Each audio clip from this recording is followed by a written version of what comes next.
You were saying feel the love. You came up with it. Can you describe what you were doing?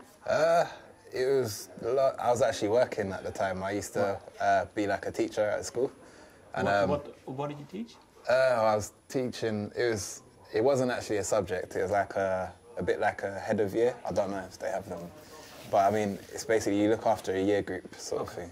So I was like an assistant head of year that looks after a year group. But I used to, yeah, a lot of the troublesome kids. But I used to teach a lot of music in the after-school clubs at the school and in my spare time. And I used to use music as a way of helping the kids get back into class and focus. It was like a sunny day as well. Yeah, but it was the last day of school before the holidays, and I came home, and I was just in a happy mood, and I was just this is like in my mum's house in the basement. I've got a little set up there. Just came home, started playing around on the keyboard, started singing a few ideas, and then the idea just came up, and then I took it to Piers and Leon and the other guys. What did you think? Well, I think we went crazy, man. we like started jumping up on chairs in the studio, dancing on tables. I took my top off.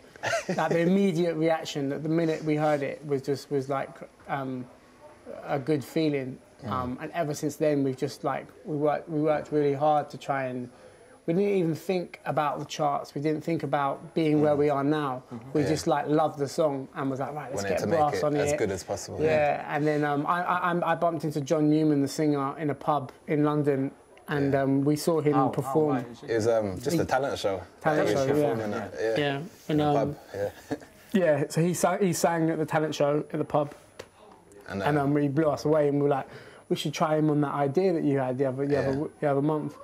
And it all just kind of happened, and then suddenly we're in Holland, in Groningen, doing Eurosonic. It's crazy. What did it do to you? I mean, you grew up, many cultures around, and then you have a #1 single in the UK. Can you describe the moment that you first heard your song on the radio, and then when you heard it was a #1, first time on the radio? We were in the car. Yeah, a gig. I remember the first time it being on radio, and it was Zane Lowe's. He made it his hottest record in the world on BBC Radio 1. He's a radio DJ from England, by the way. And that was a bit special. Yeah. And then we sort of listening out for when it's next going to be played, and then it was playing too much that we couldn't keep up with when it's being played. And then I remember the charts weekend and it being announced as #1. It was just an amazing moment. We never. Yeah, but I think it was weird that at the time that it happened, it didn't really sink in. Yeah. Because we went off and did DJ sets. We were busy the next day doing all sorts of stuff. We were so busy, and we've only really slowed down over Christmas, just gone. What? So I think it's starting to sink in now that we're actually living like our dream, which is be able to play music, write music, and play it live. And it's kind of at the time it was just like. All you think about, you put your business head on and you start thinking, right, next single, what's the next single? Yeah. How can we keep this vibe going that you've kind of created?